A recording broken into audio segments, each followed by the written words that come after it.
Good evening. Let's go ahead and get this meeting to order. I am Scott Meggers, the mayor, and I just want to welcome you all tonight to come out and have a discussion about the vote coming up. And with that, I'm going to turn it over to Dave Sotelo, and he's going to take it from there. All right. Thank you, Mayor. Dave Sotelo, Director of Strategic Growth for the city. Again, thank you so much for being here tonight. What I'll do for a moment is explain the process that we're going to follow, the format of this meeting. Following that format, we'll have a presentation from Angela Richard, Director of Finance. But before we go that direction, I like to allow council a moment to introduce themselves.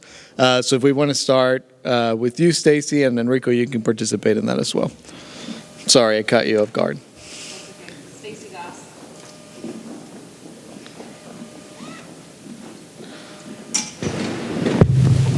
Thank you. Stacy Goss, Northwest District. Enrico Villegas, City Manager. Darren Truen, I'm Council at Large. Scott Meggers, Northeast District Mayor. My name is Steve Garza, and I'm the Southeast District. All right. Thank you for that introduction. Well, welcome. What I'll go through is a process that we're going to follow for tonight. So as you walked in, you probably received 3 or 4 cue cards or note cards where we're asking you to write down the questions that you might have for us during the presentation or after the presentation. So we gave you a few of those note cards and pens. So if you didn't get those as you walked in, raise your hand and one of our staff members will make sure to go to you to make sure you have those note cards and pen. We're going to have a presentation, as I said earlier.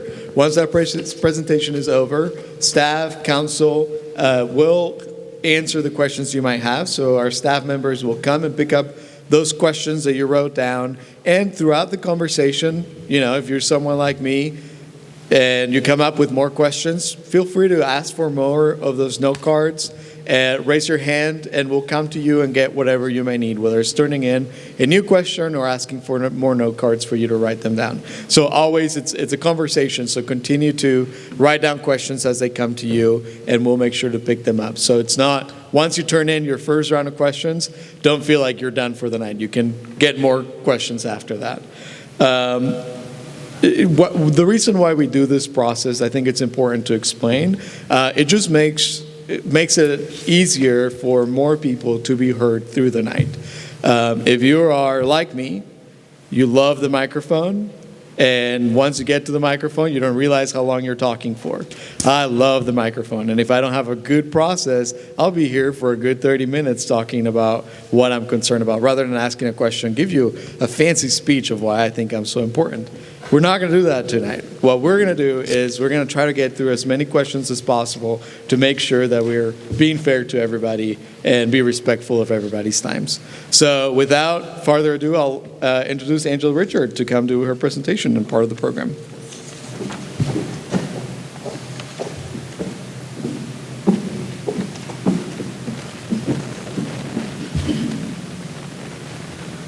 Okay, what is being voted on?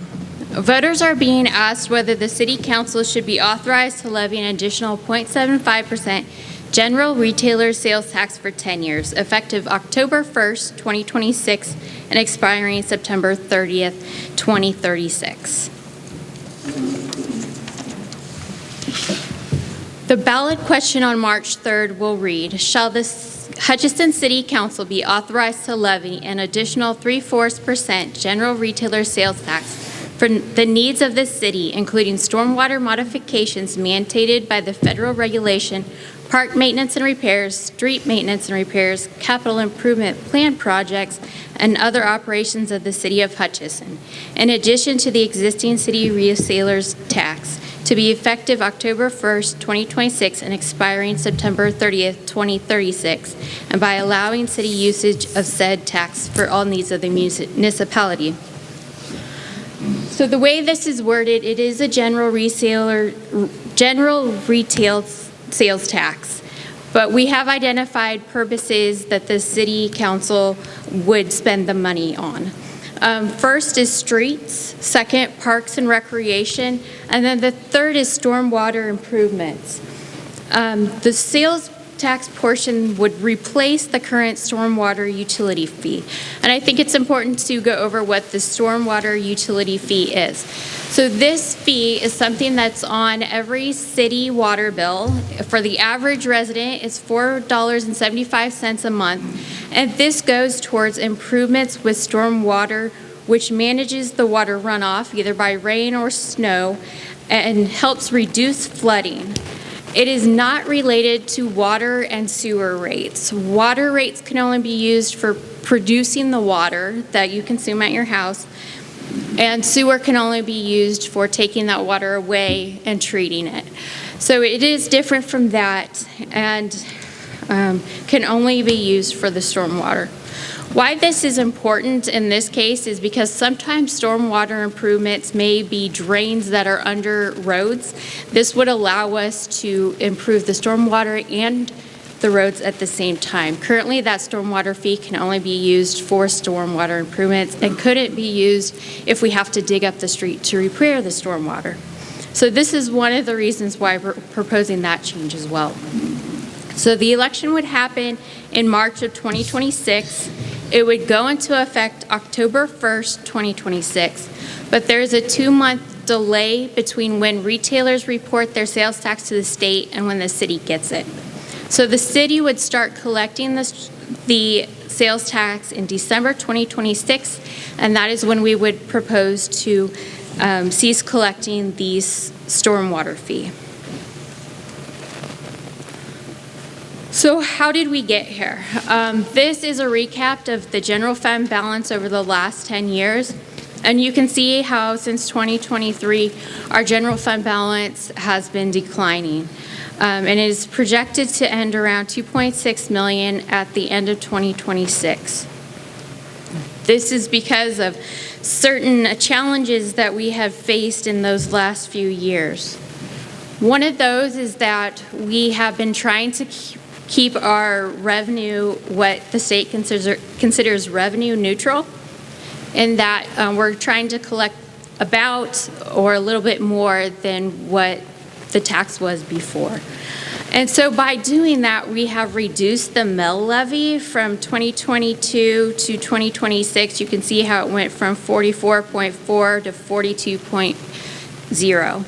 So by doing that and reducing the mill levy, we have reduced the amount of revenue that we could have potentially collected. One of the major revenue sources for the city is sales tax, which is approximately 37%. 32% of the revenue for the general fund is property taxes. And based on current estimates, over the next 10 years, if this tax were to be voted on and pass, we would collect approximately $10.7 million on average each year. So who pays this sales tax? Well, one of the things we look at is the income adjusted pull factor. For the City of Hutchinson, that is 1.45. What does that mean? That means that the city is serving a customer base that is 45% larger than its population. So if we have a population of approximately 40,000, we would be serving that of approximately 58,000. So that could be from people who live in the county who are coming to the City of Hutch to buy groceries or other goods. It could be people who work in the City of Hutch but don't live here. It could also be people visiting the state fair, the tournaments we have here, or the Cosmosphere or the Stratica. So those people who are coming here for either tourism or to do daily shopping, they are contributing to the sales tax of the city. That is one of the reasons why we are proposing a sales tax instead of increasing property taxes. So the people driving on our streets can help pay for the streets and the stormwater repairs. One of the major things we look at too is our structure of what expenditures we have in the general fund. This past year in '26, the personnel services were budgeted at 63% of the general fund budget. Some years this can go up to 70%. It depends on what type of equipment and projects we are doing in that year. And so this means that the cuts we have to look at will at some point affect personnel and the employees that we pay. To deal with some of what we're dealing with is inflation. From 2020 to 2025, health insurance costs went up 39%. CAPERS, our mandatory retirement plan, went up 13%, and electric went up 32%. Additional costs that citizens don't have that we do is aerial trucks went from 1.5 million to 2.5 million in that time frame, which is a 66% increase. So we are dealing with significant inflation in different areas. And so this is where we can kind of see our revenue, which is the blue, go below the green line, which is our expenditures. So we have this approximate $3 million gap between revenue and expenditures, and currently we are using our fund balance to supplement this. At some point, we need to correct this. And what has been contributing to this in recent years is that we are fully staffed for the first time in almost 25 years. So normally we would be able to take the savings we would have from vacant positions and rely on that to close this gap. But we have this good problem of having high employee morale, low turnover, and being fully staffed, which also means our staff are using more materials. So we can't rely on not fully spending our budget anymore. And those are all the things together that are creating this problem where we need to look at our revenue and expenditure structure and close that gap. So first off, we start looking at the normal things that you would look at to adjust your budget. We look at travel expenditures, any place we can save, any normal line items that you would look at too, reducing internet costs, those types of things. But now we're starting to have to be more creative. So I'd like to take you through some of the things we have done that have been more creative in order to save and be more efficient. We moved the IT department from its own building into City Hall. This is going to save approximately $20,000 annually on utility costs and other maintenance costs of that building. For parks, we took a proposed budget for a park and reduced it from $750,000 down to $100,000 by looking at those needs and reevaluating that project. There are 6 positions that became vacant and we did not refill. We removed traffic signals at 2 different intersections, which results in annual electric savings, but also reduces the cost to replace those intersections over $100,000 each in the future. We were able to look at where we were losing water in our system and reduce that lost water by 117 million gallons. So this is approximately 757,000 of preserved saleable water. So we saved on the cost of treating that water, and we're able to use that water and resell it by capturing those loss of water. Also, we worked with the EPA, the Environment Protection Agency, to reduce the amount of treatment we have to do at a super site.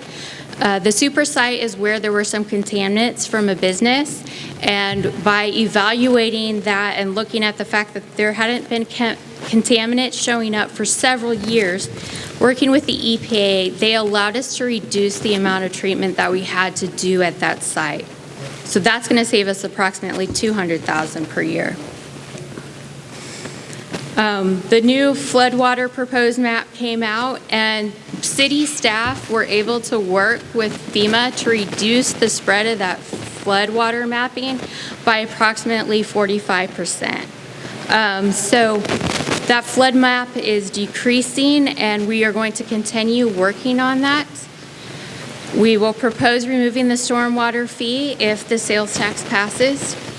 We are reducing our reliance on consulting contracts. So we are bringing things back in-house and having staff complete them. In order to keep doing this, we need to make sure that we are fully staffed. We also reduce commercial building fees by about 50%, so this will lower the upfront cost for businesses and encourage development and reinvestment. I also want to note that by using this, or by implementing the sales tax, this would just close the gap and make our revenue line up with our expenditures. We're not asking for more sales tax than we predict we will actually need. And so that's what this graph indicates towards 27 through 29. And you can see that our ending fund balance will just continue to grow slightly. At the end of 2029, our balance would be about 2.9 million. According to standard industry recommendations, we should have approximately 7 million in our general fund for emergencies or other types of expenses that may come up, and to help consistently have a steady mill levy. So that is my presentation, and I believe we will start answering questions now. All right, so this portion of the meeting is when we're going to give you about 2 to 3 minutes to write down the questions you might have. So just be awkward silence, and we're all going to be okay with that. So we'll give you time for that awkward silence to fill out questions. And then, give you some time. If you have your questions ready, you can raise your hand with your question, and a staff member is going to come grab them from you. All right, we'll go ahead and get started with questions. Again, if you need more cards, staff can come to you with more cards. If you need a pen, staff can come to you with more pens. If you come up with a question in the middle of us talking, please raise your hand and we'll come grab that from you. So we'll get started with a question for council. Will property tax not be raised during this time from 2026 to 2036?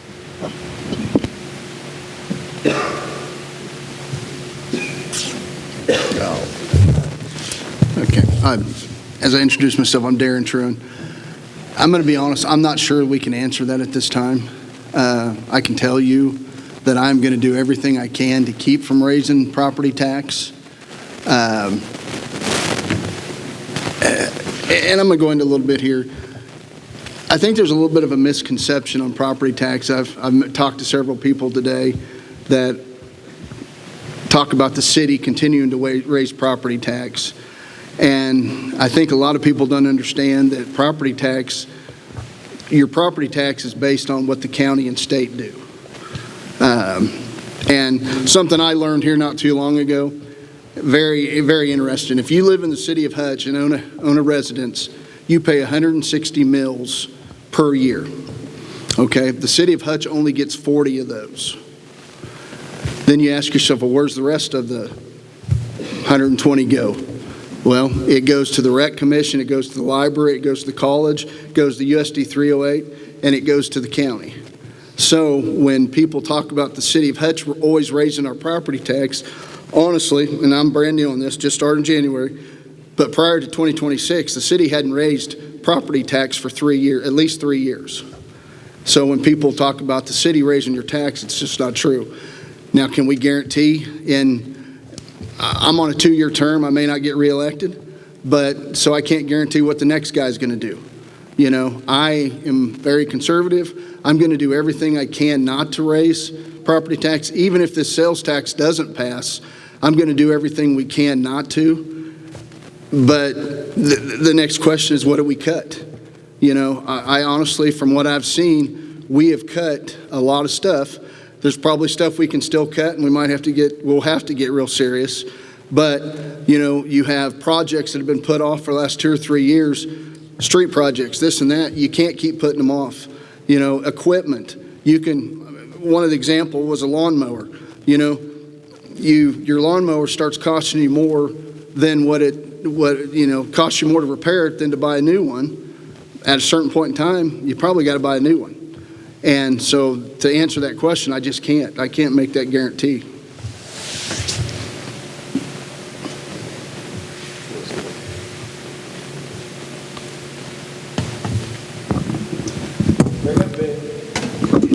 there have been reports about a trip to Japan by city officials. What was the purpose of that trip? How was it funded? How has the city benefited from it? What you talking about? What trip we talking about? Japan? What? Yes. All right, I was one of them that went to Japan. The reason we went to Japan, the reason was it was. Let me think about this. You know, this might not sound funny to you guys. You see me on TV, I get nervous. So you're making me nervous right now. We went to Japan for a business trip. We belong to a sister city program. We have a sister city in Japan, and we're going to want them to bring a company here to Hutchinson, Kansas, for jobs, to make a company here. That's the biggest reason we went down there. When we went down there, we met with their city council of the city we went to. We learned about what they do. They're exactly the same as we are. They have a cosmosphere, just like we have here. We're the same match. And they heard all about Hutchinson, Kansas, and they love Hutchinson, Kansas, the Japanese. And the biggest reason just like any other business, they have to go attend business. And that's what we did. We didn't go there for anything else. Every day we got up and went to business meetings with the Japanese. So it was no fun trip. It was something that we had to do as a business. Hopefully that we get Japan or that particular city that we went to come here, and they're going to come here this year to Hutchinson, Kansas to see us because they loved us. They loved what we did. They had questions for us. We answered the questions. And when I was approached about it, he asked me if I'd love to go. I said, sure, I'd love to go. I've been the longest sitting commissioner on the commission. So I could answer all their questions. I've been around the wastewater treatment. I've been around the traffic lights. I was the electrician for the City of Hutch. So I was one of the main person that needed to go so I could answer the questions for them. So it worked out really well. So I think we're going to have a partner coming from Japan. That was a business trip. That was all it was. Sometimes we have to do things for business. As a city commission, we have to look out for the citizens here, and that's what it was about.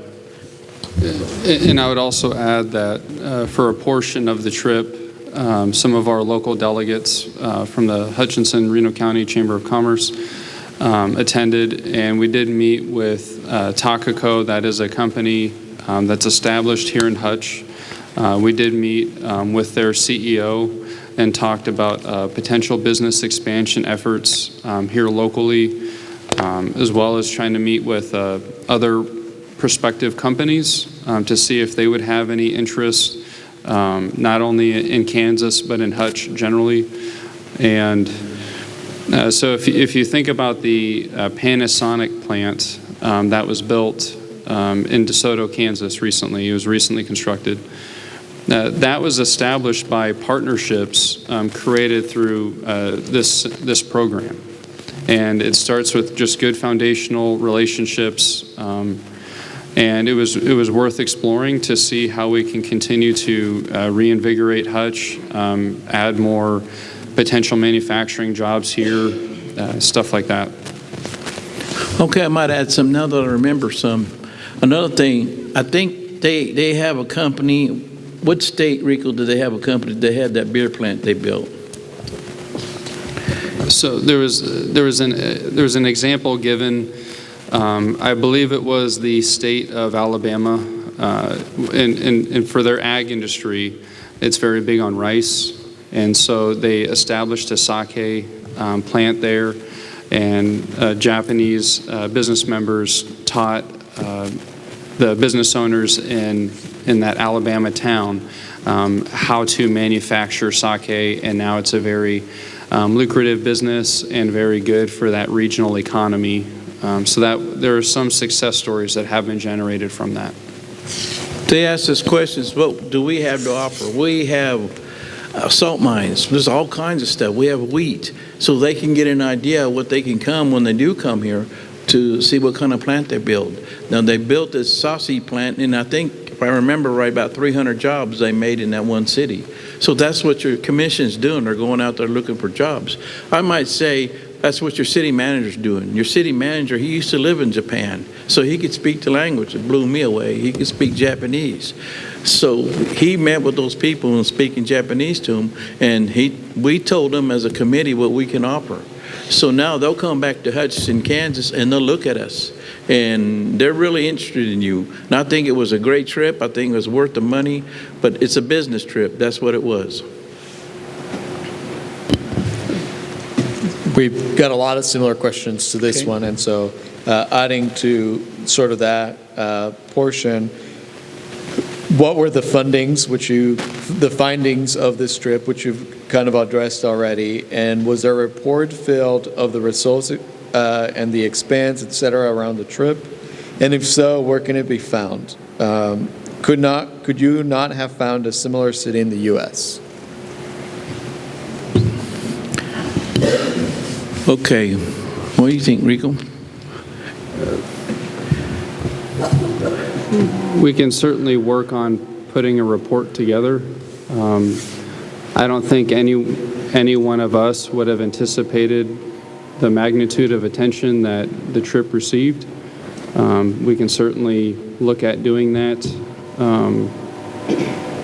And, you know, part of it, with any business attraction or business expansion or business retention efforts, you know, it takes a lot of time to invest in those areas.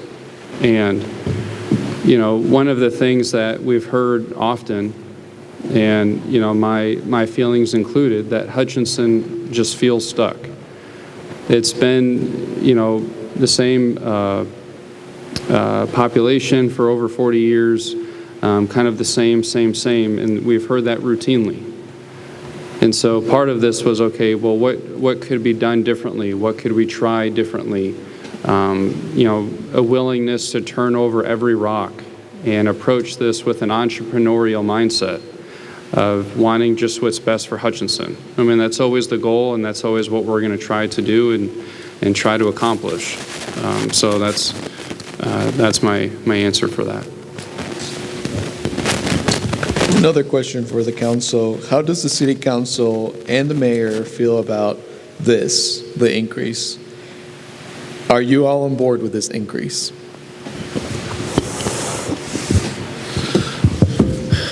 You know, yes, I'm on board with the increase for the sales tax. We have a lot of infrastructure and facilities that need renovations, which we didn't really realize at what depth, like the wastewater treatment plant needed renovations until we actually went and visited out there, and it needs millions of dollars for that. And one of the things, like the stormwater runoff fee, that's kind of what the trade-off is going to be for the sales tax, is to remove the stormwater runoff fee and put the sales tax in place. And if you look at it from a residential standpoint, every person that has a water bill pays the stormwater runoff fee. You're paying about $60 a year, which equates to about $6,000 in expenditures in sales tax. So you look at the businesses that actually you look at some of the bigger businesses, like the old Target building that used to be here.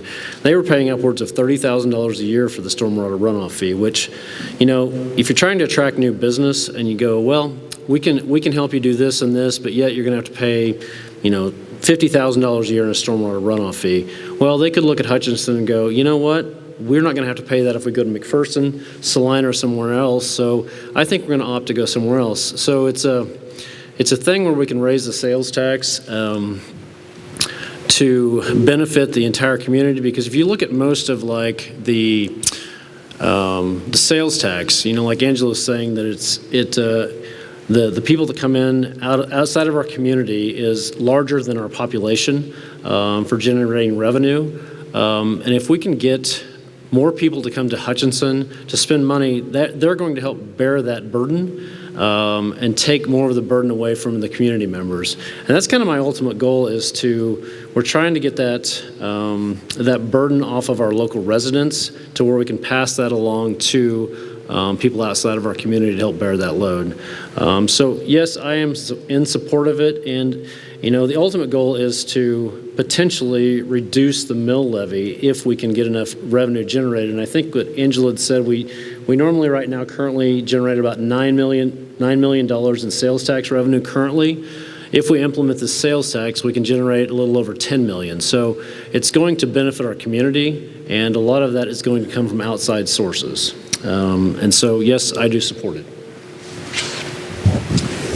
Along with Scott, I definitely support a sales tax increase. I hate to see any increase in taxes, but we have to have money to run the city. Nothing's getting cheaper. Just like she was mentioning, fire trucks have doubled in price, and other equipment's doubled in price over the years. I'm a retired police officer from City of Hutch. Worked here for 24 years. Prior to that, I worked in Great Bend for 9 years on the police department there. I know out in western Kansas, that area out there, a lot of people come to Hutch. A lot of people out there don't want to go to Wichita, so this is the next largest community around to come to. I've told multiple people, and it's just from being a police officer, I drive around, I look at license plates all the time, just old habit. But as you're driving around this community and you look how many out-of-county tags are here, not even on the weekend, just during the week. I was talking to a guy at Dillon's today, and he's like, man, just, I mentioned that to him, and he says, I was in the big Dillon's parking lot. He goes, yeah. He says, there's always, and he does work out in Stafford County. He said, there's all kinds of people from Stafford County that'll come over to our big Dillon's and shop. And, I just feel like that the sales tax is the fairest way to pay for what we need, because it's not just us property owners that pay. It's everybody that drives on our streets, comes, to Hutch for any reason, they're going to pay. When we started this, I was reminded that we paid the jail off 3 years early because we were doing a sales tax. That's how much sales tax it brought in. And I just feel like we have a lot of momentum right now, and if we can get this sales tax and keep our momentum going, I honestly believe you're going to see a lot of new jobs here in Hutch and things changing.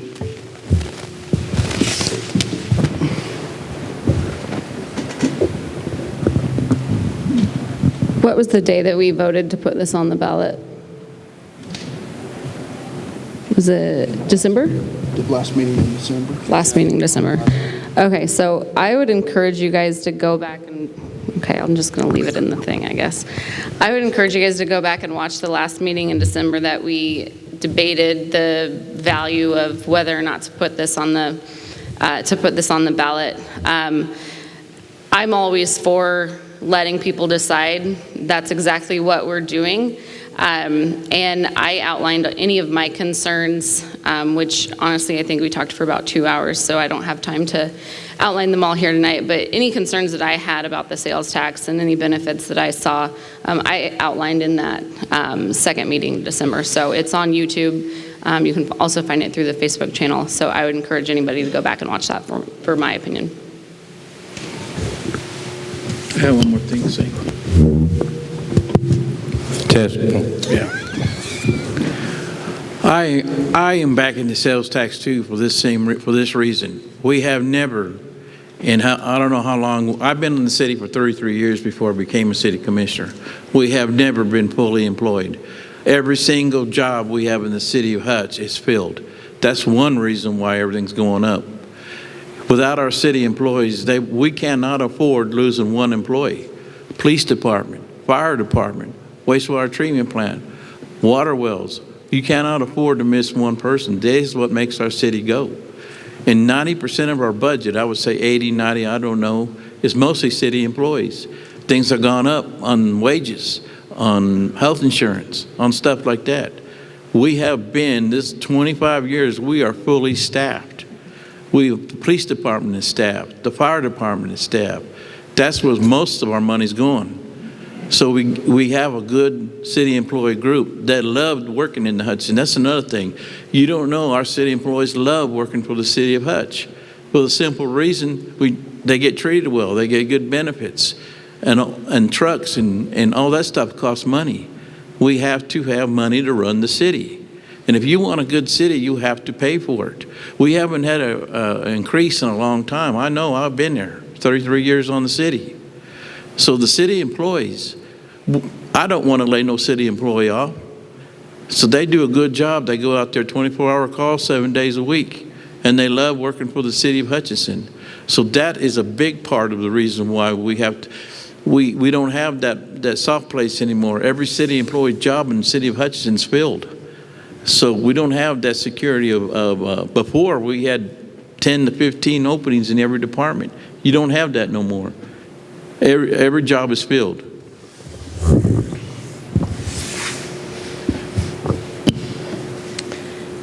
Please explain or justify spending the money to hold a special election.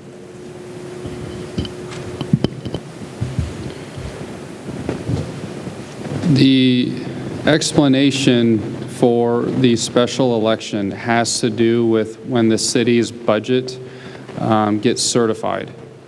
That's in August of this year. And if we were to wait until November of this year, you can imagine the predicament. How do we address the budget shortfalls without knowing whether or not the sales tax passed? Because it hasn't happened yet. And so the idea of having a special election, and in one of those meetings it was discussed and deliberated, one of the council meetings that was mentioned, if you have the special election in March, and if it passes, then you know what you can work with. If it fails, the same thing holds true, then you know what you're working with. And so that is the reason for the special election.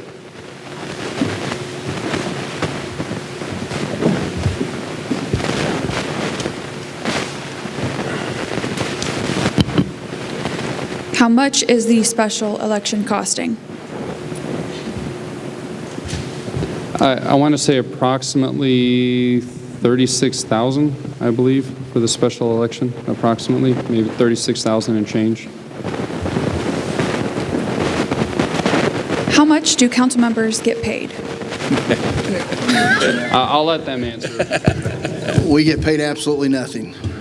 Funny story, when I went and filed my fee, $70 to run for city council, and I called Greg Fast, who's gone tonight.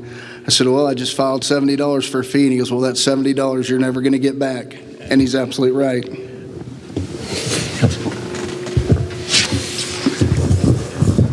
Like you said, we don't get nothing. The city commissioners have to want to improve the city, and we want to improve the city. That's why we're sitting here tonight, an open forum. You don't know how much stuff we catch. My phone rings off every night, kind of chewing my butt and stuff like that. My simple saying, if you don't like it, if you don't like what we're doing, then join the election. I don't want to be mean about that because I love being a city commissioner. I love representing the city of Hutchinson. And so this is why we're doing this, so you can see the bottom line. We're not hiding nothing from you. You've seen this up here. You've seen the paperwork. I'm telling you from my heart, we have a great city, and you got to keep our city employees.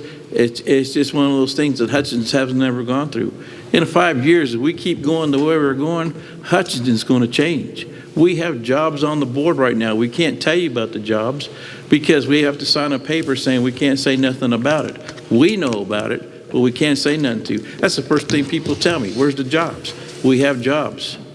We have jobs coming. We just had one there in the Sears building. It's going to open 90 to 100 jobs in the Sears building that just came above. We finished the process with them, got the paperwork done. They're ready to go.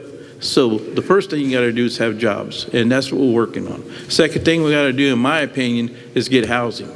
That's another thing. So it's to be a city commissioner, you got to really want to. If you don't, I'll tell you what, it's a pain. I'm gonna tell you something.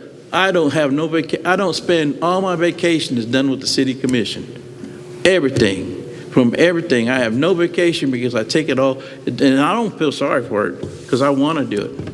I want to do it. So if you want to be a city commissioner, you better have a strong back.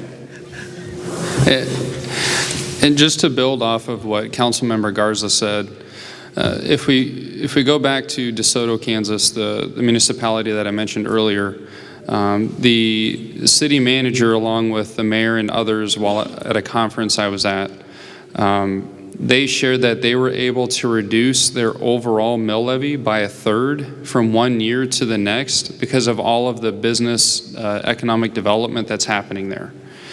And so one of the easiest and most responsible ways to address and lower the mill levy is to increase the total assessed valuation of the city. If that is the objective, to reduce the property taxes, increase the total assessed valuation. And I will continue to repeat that, not in this forum, but in future forums, just however the sales tax shakes out. We've spent years targeting the mill levy. That's just one part of the equation.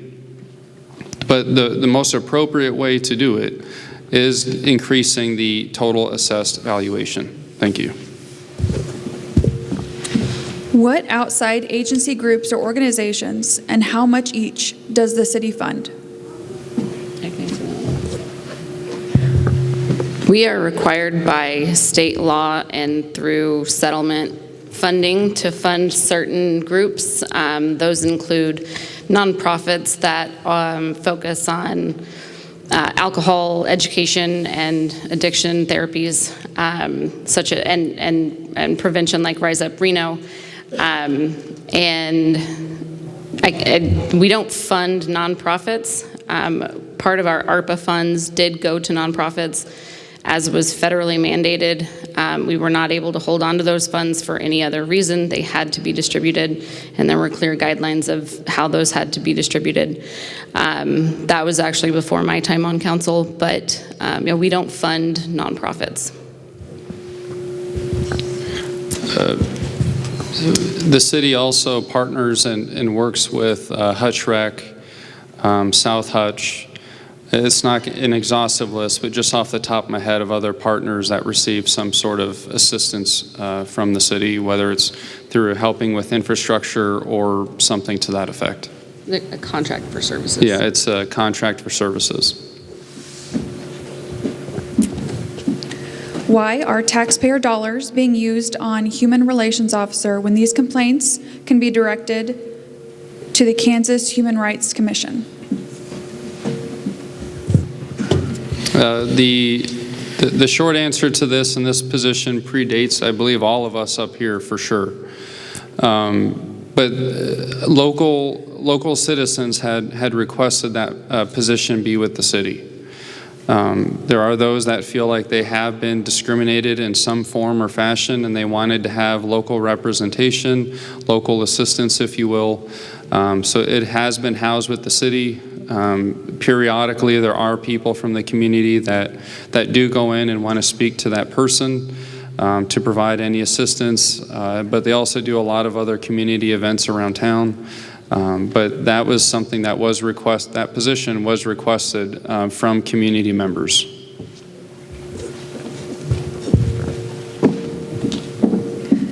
Have you considered that too many staff have been added?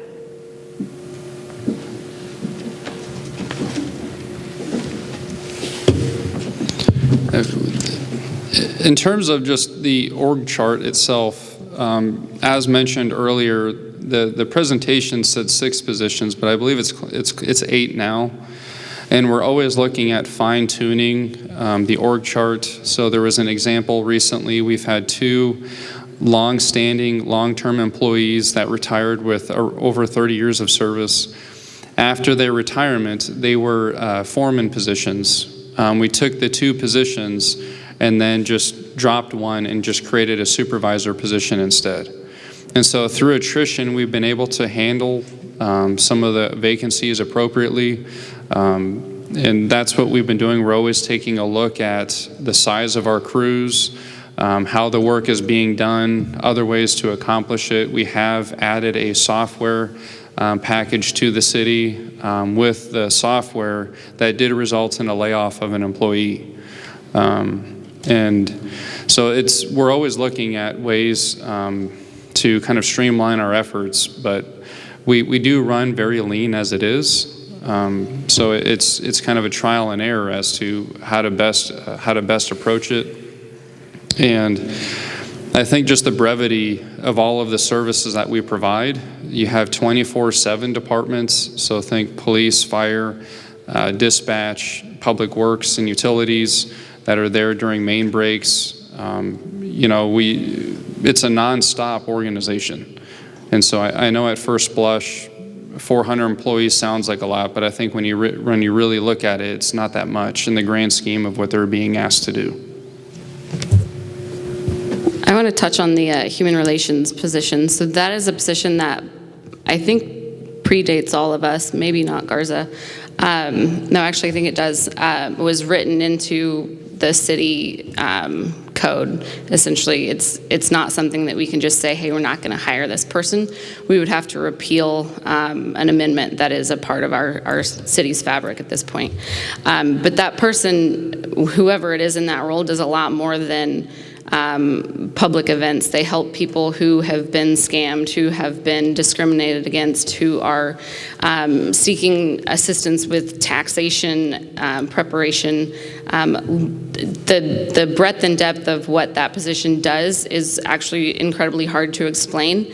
But essentially it helps residents either be made whole or to avoid falling into traps like rent-to-own scams on properties and property land contracts. So the citizens, the residents who requested that 20-some years ago that we have this position actually got the idea from a couple of other different cities around the nation. And part of that is because the EEOC is not responsive to our residents. So that's a position that ultimately protects every single one of you in this room and works for every single resident, no matter what walk of life you come from. So it's something that you hope you never have to take advantage of, but they're always there to help you.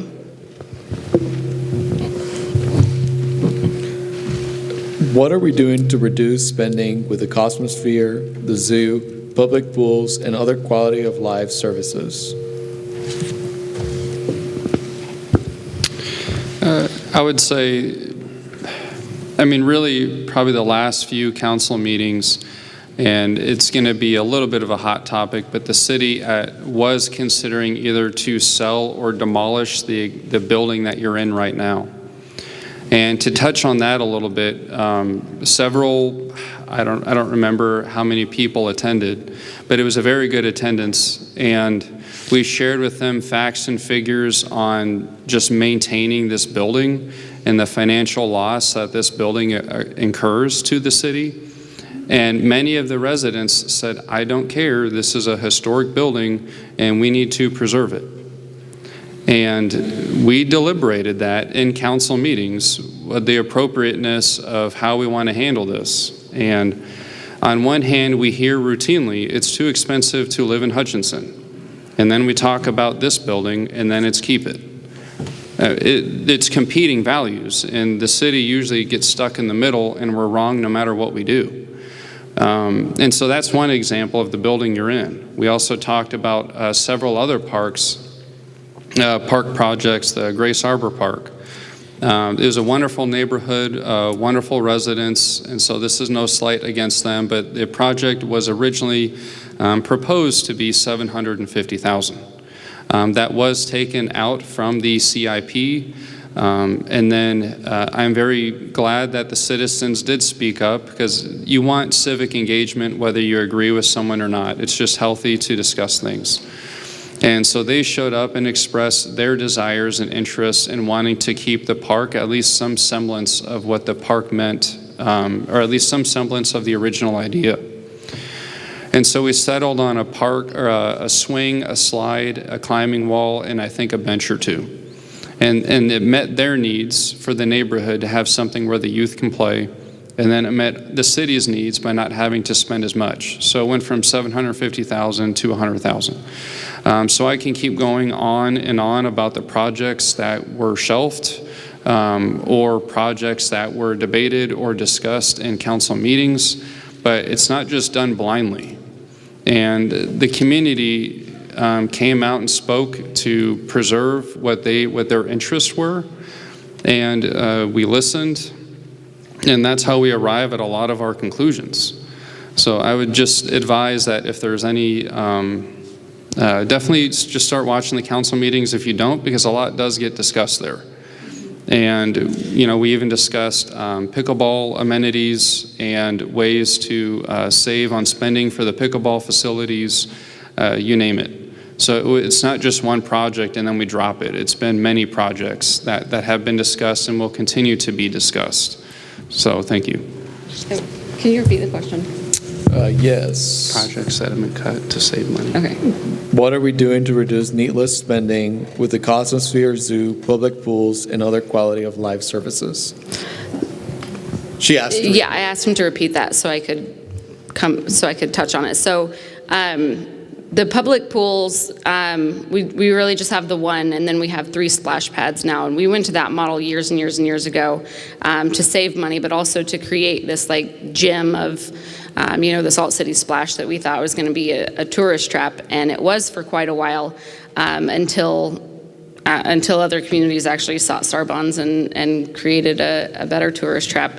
But we don't fund the Cosmosphere except through the nominal sales tax that was put on by voters and then renewed, I think, 3 times at this point. And personally, I think, and Darren, you spoke to this at the last meeting, these quality of life decisions that come before the council, do we tear down Memorial Hall? Do we, sell the zoo? Do we pave Salt City Splash? Those are all options that we could kick around at any time. But I think that the bigger picture is, why do you live in Hutch? Because if there's no zoo and there's no golf course and the roads suck and Memorial Hall isn't here and all of these things have gone away just to save money, I mean, what keeps people in Hutch and what would draw new employers here and what would draw new retail here? So, I have a young family, and I am really grateful for the amenities that we have in Hutch. But I will tell you that when we were first talking about Memorial Hall, I wanted to tear it down because of the savings that we would have. So trying to balance all of this is really hard. And like Mr. Villegas said, we talk through all of these in our council meetings and try to weigh the public opinion, the best way forward, the most conservative fiscal decisions, the best fiscal decisions, all of those. So reducing spending is always what we've been trying to do, and it's on balance with the quality of life. And one final point, and it is related to quality of life, but it's just Hutchinson generally as part of this discussion. I would also and I have been asking people as I get fielded questions about the sales tax. And really the question is the Hutchinson that you see present day the best you ever want it to be? And I really think that's something that everyone should consider. Is this the peak? Is this it? And as you start divesting more and more, is that really in the best interest? I mean, rural Kansas struggles already. When we compete with big cities and everyone else in between. So I really think that should be something considered. Is this really the best that you want Hutchinson to be? We had comments as part of this as well. Someone mentioned, answer the question, do not editorialize. Yes, no. The next question is, what budget did the city manager raise come out of? What was the raise based on? I'll be glad to answer that. If you're talking about the city, $30,000 we put into the city, as you know, we've been living here, we had 2 or 3 city managers. We had to fire them. We had to let them go. We have your best interests at heart. Us 5 people got to make decisions for everybody. And those other 2 city managers we had to fire, that was our best interest. When we went to start looking for another city manager, we was for 4 or 5 months without one. We come across this gentleman named Enrico Valgueras. Can't even pronounce his, I'm Spanish, can't even pronounce the name. But I looked at his application. This man had tremendous application. He's been everywhere, Japan and all that other stuff. He's the best qualified person for the job. So we bring him in. We interview him. We was taken by heart. This man is great. He knows streets. He knows everything about cities. He was the best man for the job. Now we have a problem. The man, when we settled his salary, we finally realized his salary is one of the lowest salaries in Kansas as a city manager. They want him every day, all the time. He's already been city manager of the year twice.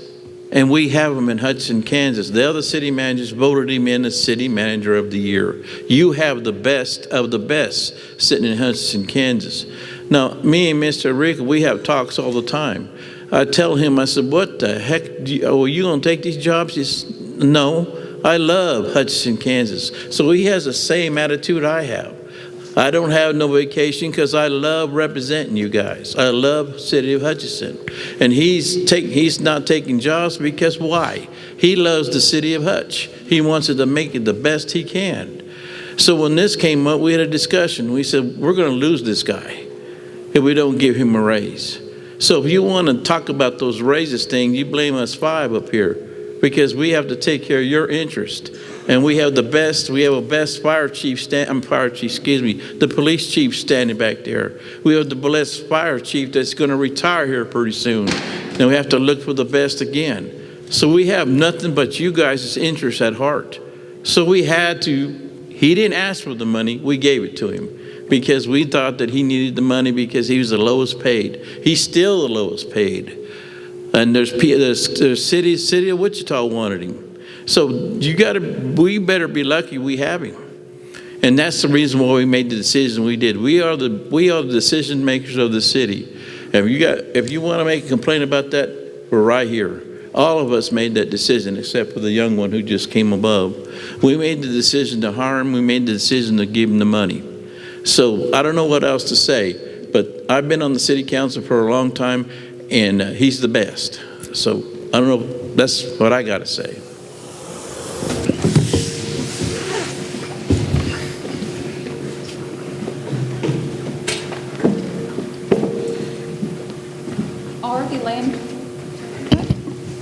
Are the landmark star bonds already voted on? Is this a done deal?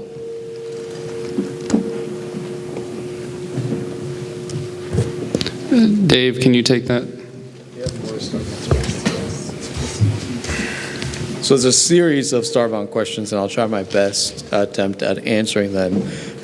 So at this point, the state has approved. They've gone and looked at everything about this star bond that outlines their requirements for a star bond to be eligible.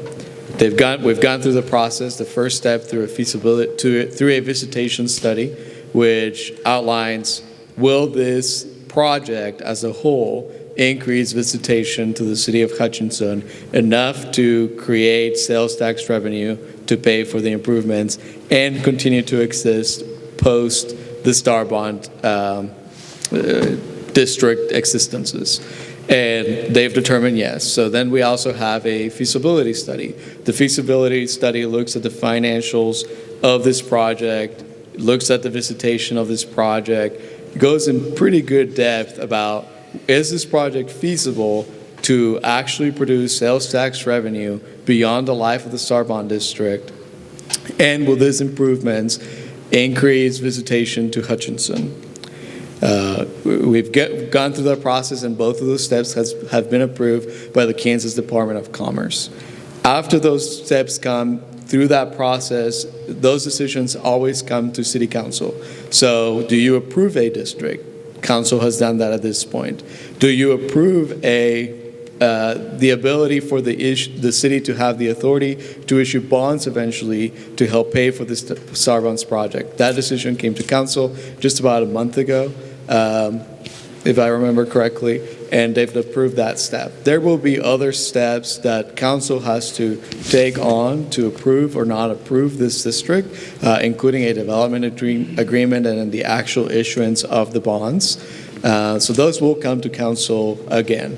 At this point, Commerce has approved the project and they've looked into it. The process of issuing bonds is another sort of feasibility study that's more in depth. The bond issuer does a feasibility study. They do their own due diligence to make sure this is a financially feasible project, as well as they hired a third party to study that for the star bond project. So to answer the question, is it a done deal? Well, technically, council at any point, and I won't speak for them, can decide not to approve the next steps that come ahead of them.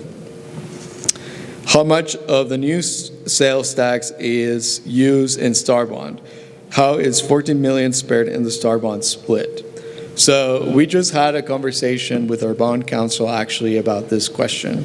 The question being, will this district, once you add a new sales tax to the district, will that also go back to repay the Star Bond project? And the answer is no. We'll have a conversation with the Department of Commerce, but when we bake in the financials of this project, we did that and was approved before the voters approved or disapproved a sales tax, which means no, that funding will not go to pay for the Star Bonds. It will go towards the general fund. How is the $14 million Star Bond split? So again, it's a little bit less than $14 million that has been approved from the Department of Commerce. The total project, the total investment in this, at the moment that we did the feasibility study, was $44 million. So that's the total project. Star Bonds cannot fund more than 50% of the total project cost. And so out of those $44 million, only $13.5 million will be Star Bond funded projects. So $5 million of that $14 million will go to the Cosmosphere, 3.5 will go towards the landmark, $4 million will go towards Memorial Hall, and $1 million will go towards a request from the Secretary of State the Secretary of Commerce, Lieutenant Governor David Toland, to make improvements around embracing that space identity of Hutchinson. And so it's part of the Star Bond District. One of the requests was, can you make Hutchinson embrace the space identity? So he added an extra $1 million. And we're still trying to figure out with the Secretary of Commerce what that means for Hutchinson. But one of the earlier proposals is some of that funding will go towards putting artifacts throughout our community, or at least in the downtown within the district, of space-related artifacts. So that's one of the requests from the Secretary of Commerce. So again, I'll go over the total amount: $5 million to the Cosmosphere, $3.5 million to the Landmark Project, $4 million for Memorial Hall, and $1 million towards embracing space-down identity. It's a total of $13.5 million of Star Bonds that will be issued, and it's a $44 million project total. Will the 0.75% tax be levied in the Star Bond districts? If so, will monies generated apply to the bond payment of the bonds? Answer that, and the answer is no. Those are all of those the Star Bond questions? Okay, all right. And if you have, again, I want to add, if you have more questions throughout this process, feel free to raise your hand, and a staff member will come and pick up that card from you. And Councilor, if you want to add any comments to that. There's one thing I want to say. You know me, you see me on council, when I say something, I say it from the heart, and I say everything I'm thinking about. But I'm thinking about, guys, we had the NJCAA basketball tournament. We have this Kansas State Fair. My God, this is the best city in Hutchinson, Kansas, about this size. We have to keep it going. We cannot let this city die. I told Rico when he first came here, I said, I have a vision that I see that if we don't get this city going, we're going to have tumbleweeds going down the main street. If we don't get jobs in this city, which we're working on, we're going to have tumbleweeds going down the street. We got to work now and get it going, and we need your help as citizens to keep this city going. We don't have a problem sitting here in front of you answering questions and we get clobbered all the time. People calling us all the time, calling me all the time, and all that. And I work at the prison. I have 600 people there that I work with. Those inmates in there says, Mr. Garza, can you parole me? And I said, I ain't got that much power, buddy. So I got all those individuals to talk to all the time that are guards. So what I'm trying to tell you, we have an opportunity here to keep Hudson going. Just like he said, do you want to keep Hudson what it is? I'm tired of we spinning our wheels all the time. All we do is keep spinning wheels. We don't get nowhere. Why? Because we don't try to make improvements. Well, you have a council here that's trying to make improvements, but we need your help. If you put us in a situation, you don't pass this thing in here, then you can put us in a hard situation. And on this coming Saturday on the 21st, you haven't been into my meetings. I have a meeting coming up Saturday. I have it every twice a week. That meeting there, I tell you what's going on in the City of Hutch, where each hole is being made, which everything is being done. I buy the donuts and I buy the coffee. Go there this Saturday at 9 o'clock at the zoo. And come in there and sit down and have a cup of coffee. We'll sit down and have some talks, and I'll go over everything. I'll have engineering there. I'll have street department there. And if any kind of question that you have, we have an open date. Every 2 weeks, listen to me. I talk on BW, tell you when the meetings are this Saturday. February 21st, I'm having one of my meetings. And I've done this ever since I've been on the council. You have to know what's going on. That's why we're doing this. We have to let you know what's going on. We have to let you know, be upfront with you and be honest with you, what's going on. But I also, since I got to be a city commission, I can be honest with you, and I'm honest with you. Come this Saturday, 9 o'clock, come there, sit down. I have donuts and coffee there, sit down, and I'll have each of the department heads is going to give you a report, tell you what's going on. So we do let you know what's going on. And since I'm the oldest council member on here, I've been on here 6 years. I said, I'm done in 28. I said, it's only right for us to be honest with you. And I tell you what, there's people call me all the time and talking about this, and a lot of it is because they don't understand. We're putting it up there. We're showing you what the problem is. We're showing you what the problem is. And we don't want Hutch to be sitting here over and over and over again. We got to move Hutch. You asked for jobs. We got it on the board. You asked. Tax thing is one of the things that we're trying to work. And just like Ms. Tendrum said, we don't want to raise taxes. I don't want my taxes going up, but you're putting us in a position that we have to do something. We have to get Hutch going. It's like that, we have the fair. We have all kinds of stuff good in Hutch. You have a great town. I met a lady today, just started working at the prison. I told her who I was. She says, Mr. Garza, you have the best town around. She's from San Antonio, Texas. She moved all the way here to come to Hutchinson, Kansas. She says, you can't beat Hutch. So I'll just tell you, that's my saying, and I'm just honest with you. Thank you for listening to my Google. Why are we spending $4 million towards Memorial Hall?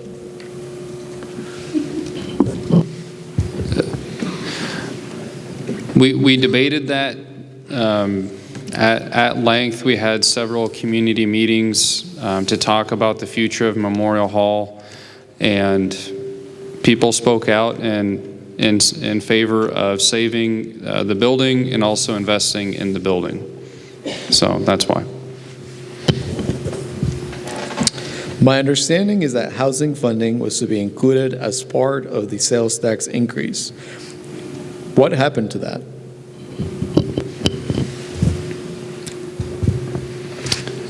So the county had considered many items for the countywide sales tax, and housing was one of them.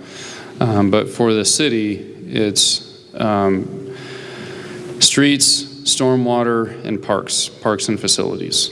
So that's what we're going after, and the two have gotten intermingled. But that for the survey that the county had put out, housing, childcare, and a few other items were on the countywide sales tax proposal. If reserves balance have been decreasing for several years, why in the world was the mill levy or income decreased? Didn't that just exacerbate the declining balance? So the first stab on this, what exacerbated the issue is probably over the last year and a half was really filling up all of our vacancies. And so across many, say I'll pick on the police department, they were down somewhere between 10 to 15 positions. And through the work of trying our best to be an employer of choice and treating people right and working with the unions on negotiating fair contracts, we have been attractive to current police officers in other jurisdictions, so we've gotten lateral hires that way. We've had several go through the academy. So it's great for us to beef that up, to get more proactive as we address crime. And that's just one example. And so over the past probably year and a half is where it really kind of kicked off. And a lot of that was due to kind of filling a lot of our vacancies, in addition to the increase in costs for our commodities and assets and liabilities. I'm going to answer this one. The short answer is yes, absolutely. Spending down the reserves was essentially, we did it because the public outcry, the social pressure was to lower the mill levy, which we did for years, as you can see on, I think it's the third or fourth slide. So we really we made cuts in those years also. And then we also hired positions, and we had runaway inflation. I mean, the price of asphalt itself went up about 65%, depending on, or I think that was the most recent highway report. So really, we did it because the residents asked us to. The residents told us to take the mill levy down, so we did. And we did it again, and then we did it again. And we did it for 4 years in a row. And during that time, we had to spend down our reserves because we have commitments for projects. We have commitments for debt payments. We have all sorts of commitments that we're required to keep, like CAPERS, which is an unfunded mandate. So yeah, we had to spend our reserves, and it was a bad idea, as we can see now.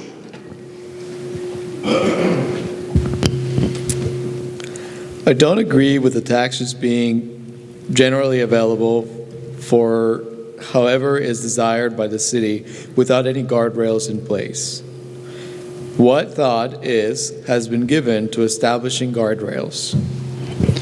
If you look at one of our first budget sessions 6 to 9 months ago, in that discussion, I did mention passing an ordinance that would couple this, that nested within the ordinance would lay out the guardrails and what the money can and cannot be used for.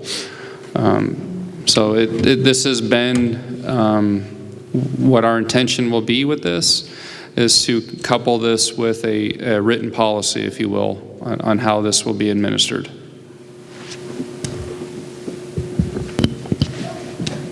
As someone who grew up in Hutch and is proud to have moved back to raise my children, I plan to stay the rest of my life, and I hope our children choose to return. I want our community to thrive. Am I oversimplifying to say the vote is deciding between sharing the tax burden with out-of-towners or just Hutchinson citizens bearing it all? Whoever that is, I lived that exact same story too. I grew up here, moved away for college, came back about 5 years ago with my young family, and added one more since then. So that's not an oversimplification. I think you've hit the nail right on the head. The sales tax truly comes down to, if it passes, like we said, that 1.45 retail pull, all of those additional people coming into town are going to pay the sales tax. If it doesn't pass and we're status quo, then we're all still paying that sales tax, but then we're looking at making cuts to services, making cuts to staffing, taking up our mill rate, and any number of different options, any combination of those options. But that's a perfect description of the situation. Is being fully staffed the reason streets, potholes are fixed promptly, and why streets are safe and drivable soon after the winter storms? Yes. Is that sarcasm question? I think our streets are good. Is your presentation online so we can review it and remember it?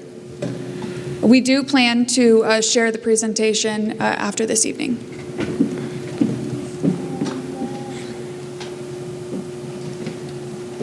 And I probably should add too that with being fully staffed and mentioning snow, your residential streets used to not get plowed.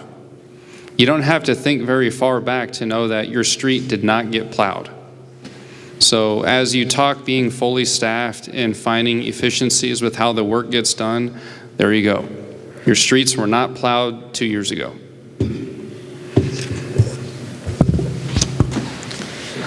If the county sales tax increase of 0.5% would have gone through, what percentage would the city of Hutchinson gotten? How many millions?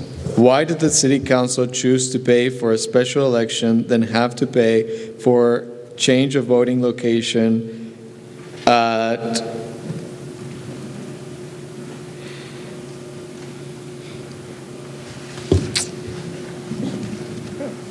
costing the city thousands of dollars, I believe is what it says, expense to get a 3/4 cent tax increase that would double our tax burden on the Hutch residents, instead of working with the county on one tax increase that would spread the burden on all Reno County taxpayers and cities in Reno County.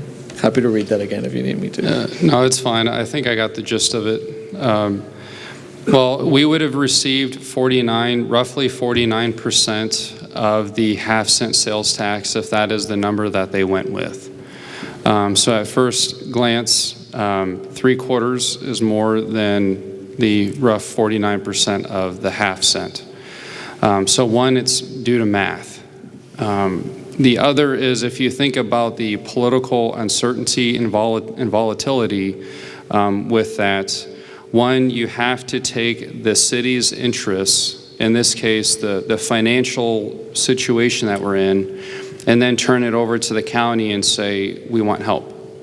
And so the county then has to deliberate, do we want to do this sales tax or not?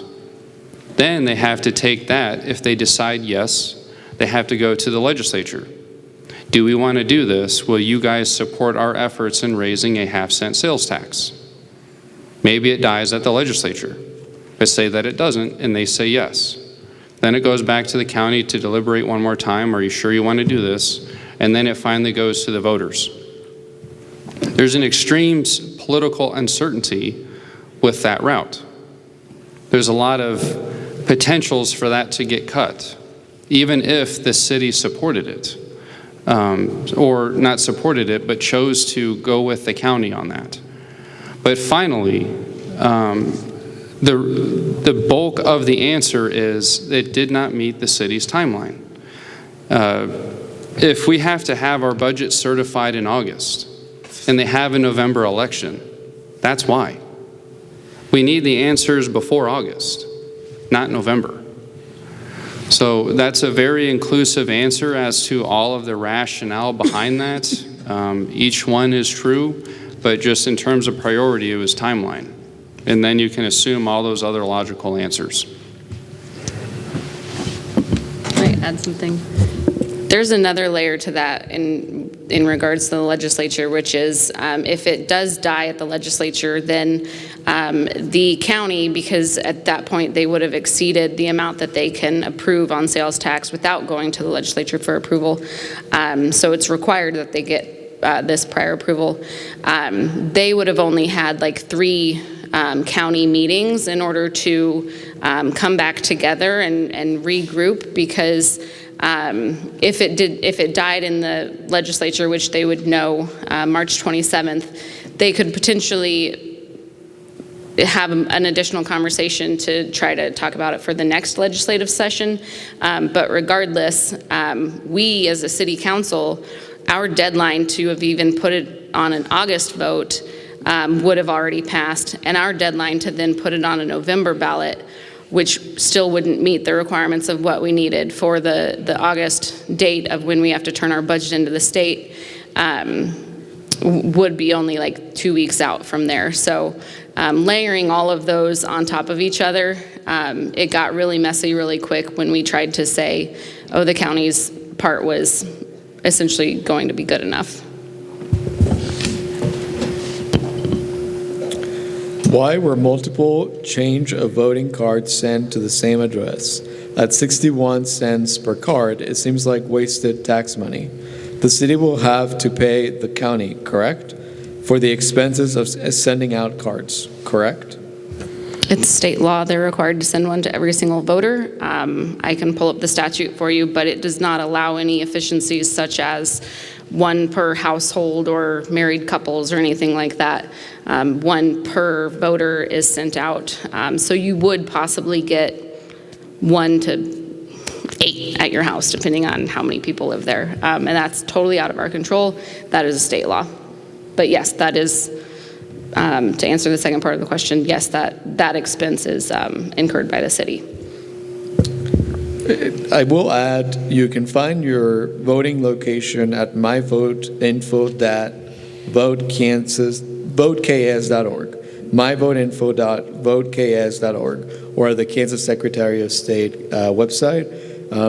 There might be questions about the change in location, and so when the date was selected for the sales tax, for the election, that same day the state fair had activities happening, and so that's why most of the precincts have changed to Memorial Hall, but also Dillon Nature Center and Bethany Church. And so you can find your voting location on the Secretary of State's website.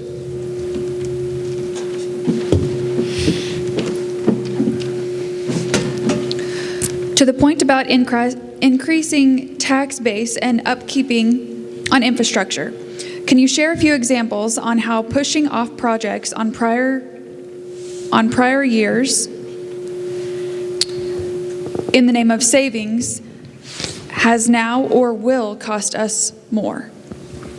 I think this is a really great question, and it's really been the story of where we are.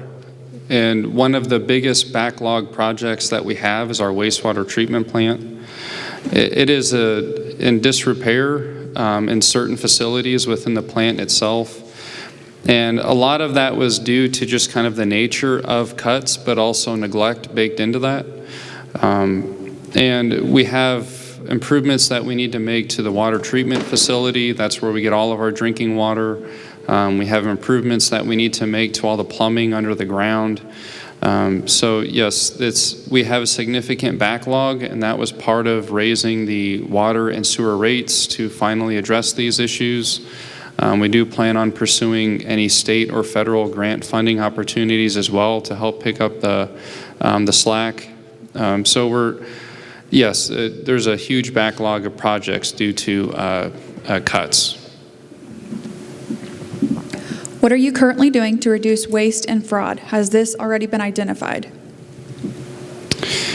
So to address some of the waste and fraud, we did share a list of efficiencies that were made, and we'll continue to dig into everything that we can. Now, I wouldn't say that there are instances of fraud. Waste is very subjective anyway, but we are doing everything we can to minimize cost to the taxpayers. And again, even this building, we did talk about what we're going to do with this and many other projects. And we'll continue, like I said, to have those discussions on how to tighten the belt. And that is part of why we need your help. So if you hear about something, participate. Whether you like it or not, just participate. Your voice matters, your vote matters. It could have weighed in on other projects where we were talking about cutting them. Can and/or why don't the city contract private companies for roads, water lines, lawn mowing, etc.? We do contract for service, so a lot of our mill and overlay applications, that is done by a private contractor. But when it comes to pothole repairs, curb repairs, it's far more cheaper and far more efficient to do that in-house. Traffic signal maintenance, we do in-house. Stormwater maintenance, we've started to shift a lot of that work in-house because it's cheaper. We've hired civil engineers to help do some design work because it's cheaper to do that in-house. Originally, prior to me getting here, somewhere in the realm of $500,000 or so was spent on consultants, engineering consultants. We've chopped that number significantly by being able to do a lot of that work in-house. So if the thought is to sub everything out in the interest of cost savings, you probably won't get that. You may get some efficiencies though, just because they can get to it faster while we handle a lot of the C-click fixes. But it wouldn't be fiscally prudent to sub everything out.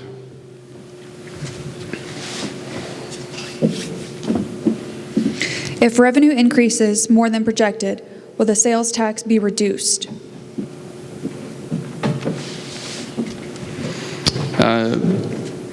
We wouldn't be able to reduce it like once it's set. If the revenue is coming in higher, I think that's a good problem. We can get caught up on a lot of the backlog. So that's as honest of an answer as I can give.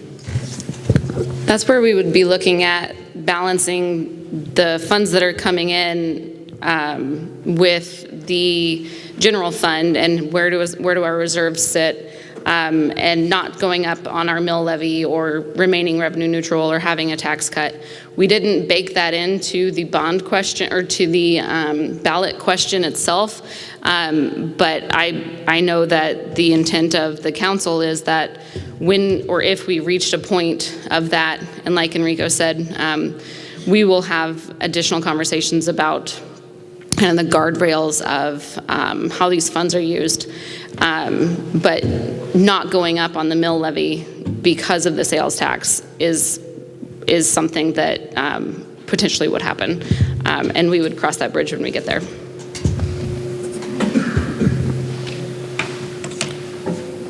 I was trying to get fancy with the presentation, but I'm just going to read the question. The revenue versus expenditures graph shows the two running parallel with revenue exceeding expenditures. Does this support the thought of property taxes will stay the same, no increase? Yeah, sure. Does anybody else want to answer? I'll give it to Angela.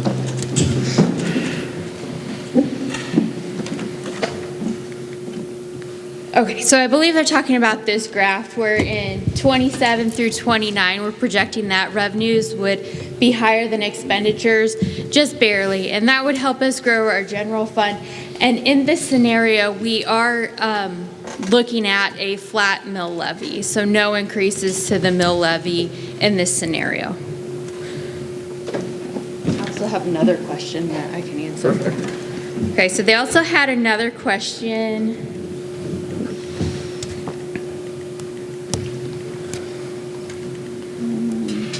On this slide, we have non-property taxes at 37%. They asked, what is non-property tax? That's largely the sales tax. There's a little bit of alcohol tax in that number as well.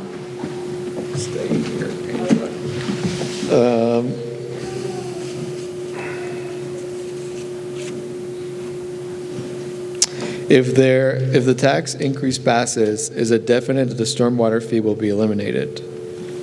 Yes.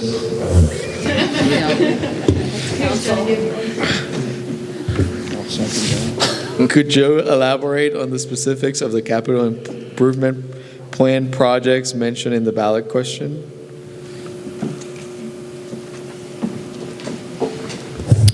A lot of those projects are still being identified. So like with the FEMA floodplain map, that's being proposed by the state and FEMA. There's a lot of projects that we did not anticipate that we would need to do in order to help alleviate the burden on every single resident in town. And so we're running several models on where it's best to install stormwater facilities, a lot of fixing of the underground infrastructure, water, sewer, and stormwater. It really a lot at the CIP as you see it today were the numbers that were used to calculate how much we would need in a sales tax. So I would just encourage anyone to take a look at the CIP list as it exists today. And that's what was used to get that number. And the CIP list can be found on our city's budget under the finance tab at the city's website, and it's all accessible for you. We have a few questions about blight. One is, how will blight be addressed? Will it be by city expense or property owner expense? I would say both. So for two programs that we have, two grant programs, we have the facade improvement program that is grant-based. We budgeted $50,000 this year. There is a matching component for any prospective business owner that's interested in using that, and that is one tool to help address commercial blight. We also have the structures to soil grant program as well. That's used to target residential blight. And so there's a series of steps. You can either choose to, once the structure is demolished, to give the land to the city so the city can offer it in the land bank. Or if you choose to revitalize the property, we do take that into account as well as part of the grant. But then for other demolition projects that we're in pursuit of, like think of the abandoned Atrium Hotel, that was covered by the city due to the neglect of the property owner. And we all have an effort in wanting to hold those accountable. So some projects may be incurred by the city and others may be incurred through private money such as 806 North Plum. While that was on the city's chopping block, private money did step up to scrape that building.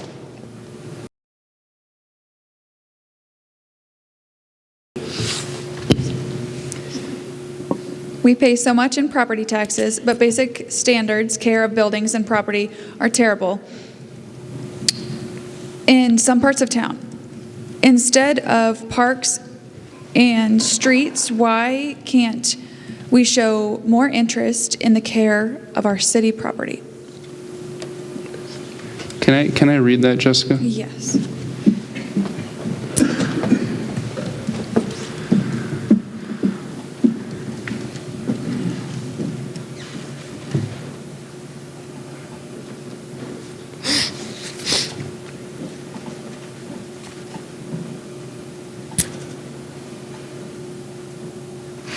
I'm guessing this question is geared towards the condition of city buildings, or is it just properties, or is it just properties just across town? If it is city property, as in the organization's property, we are trying to take a look at all of our facilities. We've condensed some, so we've moved IT staff to City Hall to look at selling that property. And there are some facilities that need better upkeep than others, but when the priority has always been to cut something, that's generally where it comes from. I mean, cuts come from somewhere. So if it's an organization, if the property belongs to the organization, that's one example as to why it's just cuts.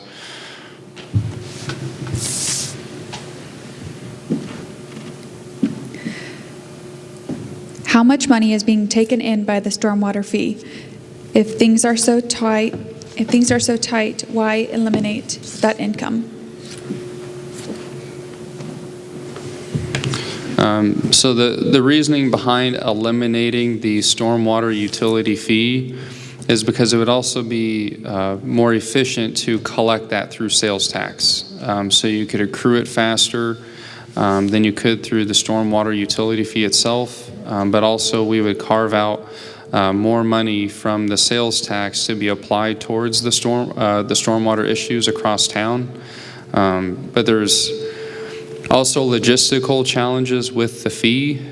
So if you're a commercial property and you add on to your business or you expand your parking lot, you should be paying more in stormwater utility fee, but oftentimes that can get missed by staff. We're all human, and so there are some administrative issues that come along with the fee. And what was the example that was shared earlier about the challenge of the fee is that, say if a stormwater pipe has significantly degraded over time and needs to be replaced, you could use the fee money to replace the pipe, but you can't use the fee money to fix the road that you needed to dig up to get to the pipe. And so the sales tax and using the money from the sales tax cures those two issues. So that's why. And in terms of money, Angela, is around I'll just let you answer. We collect about 2.1 million in stormwater fee each year.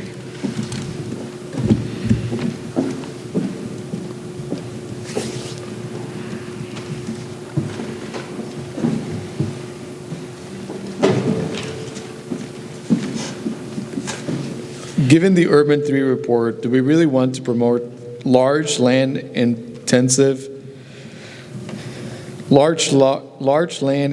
business when our best assets are around the Court of Hutchinson?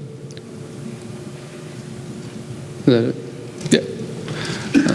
Yeah. I would say that while there is some developable land inside the city limits, there was a map that I showed when we had the joint City of Hutchinson, City of South Hutchinson, and Reno County meeting. That was a few months back, and that map showed a lot of the environmental challenges that are posed to us. So maybe it's a floodplain issue or a Superfund site issue where the ground has some challenges. There may be a large transmission gas main that we can't install anything on or near. So unfortunately, just for Hutch, some of it is expansive development. And that's not indicative of any wrongdoing, more than it is that if you want to survive, you have to look at other options. And so as we continue to try to abate any stormwater issues, stormwater floodplain issues, we are going to look at how we can make land more developable while we're doing it.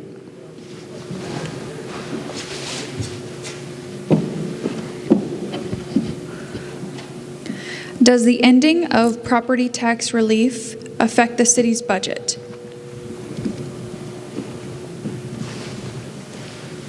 At the state level, I'm guessing, yeah, that would have significant repercussions for the city. I don't know what all those consequences are yet. They haven't published. The state hasn't published a fiscal note on the majority of the bills that are being considered that talk about ending property taxes or drastically changing the property tax.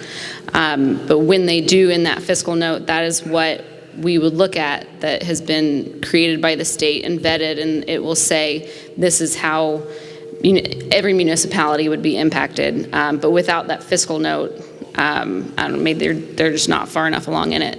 We have no idea what the impact would be, but you can't assume it would be a positive. And I would add too that while I appreciate the creativity of wanting to shift away from property taxes, one thing that would need to be considered at the legislative level is not every community has robust shopping centers. So for some rural communities, they just have a Casey's or a Dollar General, and that's it. So how would that be enough sales tax generation to maintain the upkeep of your town? So we're not all fortunate like Johnson County cities or Wichita. So that bill, in my opinion, would very much target and put a nail in the coffin of rural Kansas. It's already a struggle. So that is one thing I think at the legislative level they really need to consider that. You mentioned a big increase in health insurance costs. I assume such increases are happening elsewhere. Auto, building, liability insurance. Can you talk about other expenses that have increased in recent years?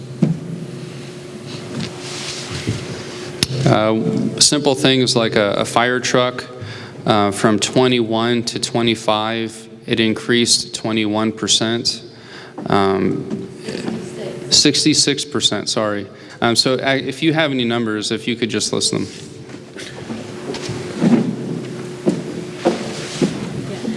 So I just had a few examples with me, so I apologize I don't have more. But the aerial truck for firefighting went up 66% from 1.5 million to 2.5 million. The Capers retirement plan, 13%, and electricity on average 32% between 2020 and 2025. And I'm sure there's more. Another example I have is the average cost of a truck went up 21%. Those are the examples I have with me anyway.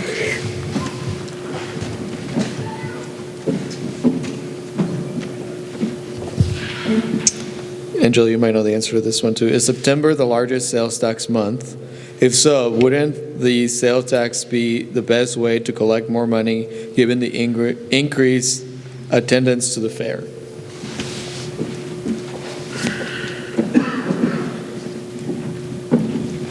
Well, honestly, September is not our highest sales tax collection month. Our highest is probably January or February after Christmas season. So.